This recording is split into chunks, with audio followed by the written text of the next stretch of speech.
തിരികെ വീട്ടിലെത്തിയ ട്രൂമാൻ തൻ്റെ കുട്ടിക്കാലത്തെ കളിപ്പാട്ടങ്ങൾ സൂക്ഷിച്ചു വെച്ചിരിക്കുന്ന ഒരു പെട്ടി തുറക്കുന്നു.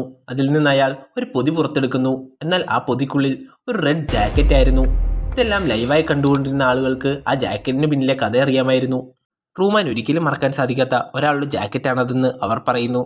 സ്കൂൾ കാലഘട്ടത്തിൽ ട്രൂമാൻ ആത്മാർത്ഥമായി സ്നേഹിച്ച ഒരു പെൺകുട്ടിയുടെ ജാക്കറ്റാണത്. അതായത് ഈ ഷോയുടെ ക്രിയേറ്റേഴ്സ് ട്രൂമാൻ്റെ വൈഫായി അഭിനയിക്കാൻ തീരുമാനിച്ചത് മുമ്പ് വേറൊരു പെൺകുട്ടിയെയാണ്. ഇപ്പോൾ ഉള്ള വൈഫല്ലായിരുന്നു അത്. സെലീവിയ എന്നായിരുന്നു ആ പെൺകുട്ടിയുടെ പേര്. ഇരുവരുടെയും പ്രണയം വളരെ മനോഹരമായി ചിത്രീകരിക്കാനായിരുന്നു ക്രിയേറ്റേഴ്സിൻ്റെ പ്ലാൻ. അവർ പ്ലാൻ ചെയ്ത പോലെ തന്നെ കാര്യങ്ങൾ മുമ്പോട്ട് പോയി. ട്രൂമാൻ അവളോടൊരു താല്പര്യമുണ്ടാവുകയും അവളോടത് തുറന്നു പറയാനുള്ള ഒരു അവസരം കിട്ടിയപ്പോൾ അത് പറയുകയും ചെയ്യുന്നു. ഇതെല്ലാം സ്ക്രിപ്റ്റിലുള്ള പോലെ തന്നെ സംഭവിച്ചു. എന്നാൽ സിലീവി എന്ന പെൺകുട്ടിക്ക് ട്രൂമാനോട് ആത്മാർത്ഥ പ്രണയം ഉണ്ടാവുകയും ട്രൂമാനെ ഇങ്ങനെ നരയിപ്പിക്കുന്നത് തടയണമെന്നും തീരുമാനിക്കുന്നു. അതിനാൽ തന്നെ ട്രൂമാനെ കൊണ്ട് ഈ ഐലൻഡിൽ നിന്ന് രക്ഷപ്പെട്ട് പുറത്തെവിടെയെങ്കിലും പോയി സുഖമായി ജീവിക്കണമെന്ന് അവൾ ആഗ്രഹിക്കുന്നു. രക്ഷപ്പെടാനായി ട്രൂമാനെ കൊണ്ട് ബീച്ച് വരെ സിലീവി എത്തുന്നു. എന്നാൽ അവിടെ നിന്ന് രക്ഷപ്പെടാൻ സിലീവിയയ്ക്ക് സാധിക്കുന്നില്ല.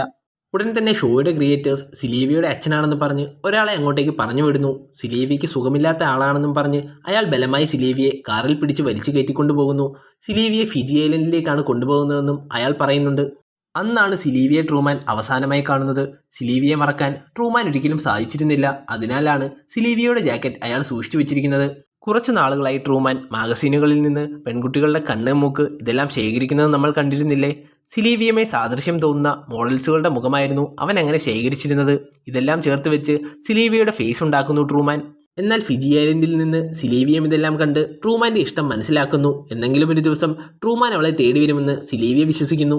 പിറ്റേന്ന് പതിവ് പോലെ ട്രൂമാൻ ജോലിക്കായി പോകുന്നു. പെട്ടെന്ന് കാറിനുള്ളിലെ FM റേഡിയോയ്ക്ക് ചില ടെക്നിക്കൽ ഇഷ്യൂ ഉണ്ടായതായി ട്രൂമാൻ്റെ ശ്രദ്ധയിൽപ്പെടുന്നു. അതായത് റേഡിയോ സിഗ്നൽസിന് പകരം മറ്റു പല സിഗ്നൽസും റേഡിയോ പിടിച്ചെടുക്കുന്നു. പ്രത്യേകിച്ച് ഷോ ക്രിയേറ്റേഴ്സ് യൂസ് ചെയ്യുന്ന വയർലെസ്സിൻ്റെ സിഗ്നലുകൾ. ക്രിയേറ്റേഴ്സ് തമ്മിൽ സംസാരിക്കുന്നത് ട്രൂമാൻ ഇപ്പോൾ കാറിനുള്ളിൽ കേൾക്കാൻ സാധിക്കുന്നു. ട്രൂമാൻ്റെ ഓരോ നീക്കങ്ങളുമായിരുന്നു ക്രിയേറ്റേഴ്സ് സംസാരിച്ചുകൊണ്ടിരുന്നത്. അതായത് ട്രൂമാൻ വലത്തേക്ക് തിരിയുന്നു, വലത്ത് തിരിഞ്ഞ് ഇന്ന സ്ഥലത്തേക്ക് പോകുന്നു, അങ്ങനെ. എന്നാൽ ഉടൻ തന്നെ ക്രിയേറ്റേഴ്സ് ആ ഇറർ റെഡിയാക്കുന്നു. എന്നാൽ ട്രൂമാൻ്റെ സംശയങ്ങൾ വീണ്ടും വർദ്ധിക്കുന്നു. സംശയം വർദ്ധിച്ചതോടെ പതിവായി ചെയ്യുന്ന കാര്യങ്ങൾ തെറ്റിച്ചു ചെയ്യാൻ തുടങ്ങുന്നു ട്രൂമാൻ. തനിക്ക് ചുറ്റും നടക്കുന്നതിനെ സംശയത്തിൻ്റെ കണ്ണിലൂടെയാണ് ട്രൂമാൻ കാണുന്നത്. എല്ലാവരെയും സൂക്ഷ്മമായി നിരീക്ഷിച്ചപ്പോൾ എല്ലാവരും ദിവസേന ചെയ്യുന്ന കാര്യങ്ങളിൽ മാറ്റമൊന്നുമില്ല എന്ന് ട്രൂമാന് മനസ്സിലാകുന്നു. അതായത് ഒരു സ്ക്രിപ്റ്റ് അനുസരിച്ച് നടക്കുന്ന പോലെയാണെന്ന് ട്രൂമാന് മനസ്സിലായി. പെട്ടെന്ന് തന്നെ ട്രൂമാൻ ഓഫീസിലേക്ക് പോകുന്ന പോലെ അഭിനയിച്ച് വേറൊരു ബിൽഡിങ്ങിലേക്ക് കയറി ചെല്ലുന്നു. ആ ബിൽഡിങ്ങിലുള്ളവർ ട്രൂമാൻ എന്തിനാണിപ്പോൾ ഇങ്ങോട്ടേക്ക് വന്നതെന്ന് കണ്ട് ഞെട്ടിപ്പോകുന്നു. കാരണം ട്രൂമാൻ അങ്ങോട്ടേക്ക് അപ്പോൾ പോകേണ്ട കാര്യമില്ല. എന്നാൽ എന്താണ് ചുറ്റുപാടും നടക്കുന്നതെന്ന് അറിയാൻ വേണ്ടിയാണ് അയാൾ ഇങ്ങനെ ചെയ്തത്.